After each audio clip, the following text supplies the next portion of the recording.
Hi అండి అందరికీ. అందరూ ఎలా ఉన్నారు? నేనైతే బాగున్నాను. ఇక్కడ నేను బీట్రూట్ క్యారెట్ హల్వా అయితే చేస్తున్నాను. వీడియోలో చూపిస్తున్నట్టుగా ఒక కుక్కర్ గిన్నెని తీసుకొని ఆ కుక్కర్ గిన్నెలో ఒక 2 టేబుల్ స్పూన్స్ నెయ్యి అయితే వేసుకోండి.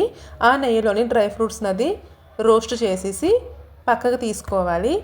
ఇక్కడ నెయ్యి కూడా నేను హోమ్ మేడ్ నెయ్యేనండి, ఇంట్లోనే ప్రిపేర్ చేశాను. ఆ వీడియో మీకు కావాలి అంటే నాకు కామెంట్ చేసి చెప్పండి, అప్లోడ్ చేస్తాను.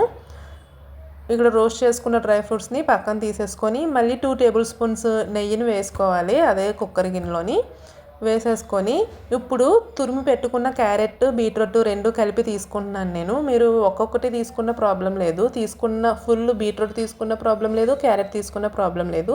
ఇక్కడ రెండు అయితే తీసుకుంటున్నాను.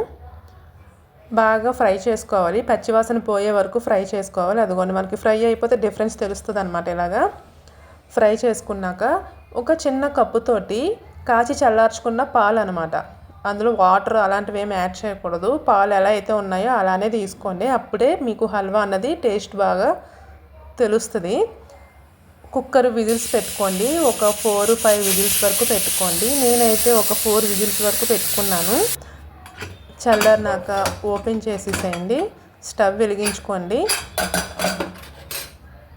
ఒక్కసారి అటు ఇటు బాగా కలుపుకొని స్టవ్ వెలిగించుకున్నాక ఇలాచీ ఉంటాయి కదా, ఇలాచీ షుగర్ రెండు కలిపి నేను పౌడర్ పట్టుకున్నాను. ఆ పౌడర్ని ఒక స్పూన్ యాడ్ చేసుకోండి.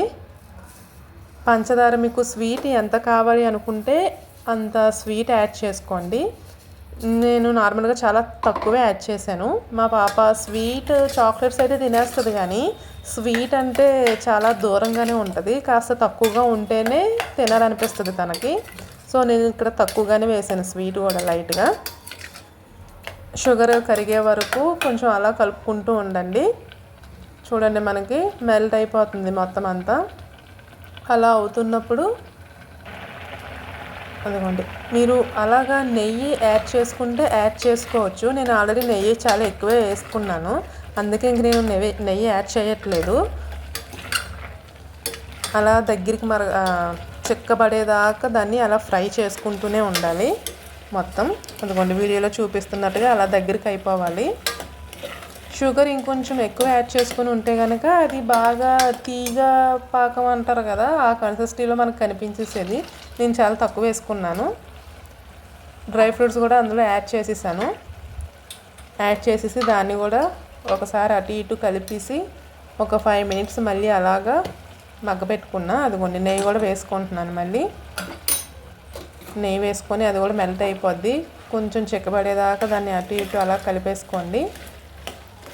కలిపేసుకుంటే స్వీట్ తక్కువ వేసాను కాబట్టి మా పాప అయితే తిన్నదండి. బ్రేక్ కూడా అదే పెట్టాను నేను, స్కూల్లోని బ్రేక్కి. మొత్తం అంతా అలా కలుపుకోండి. అయిపోయిందండి మన హల్వా అయితే. చాలా టేస్టీగా ఉంటుంది.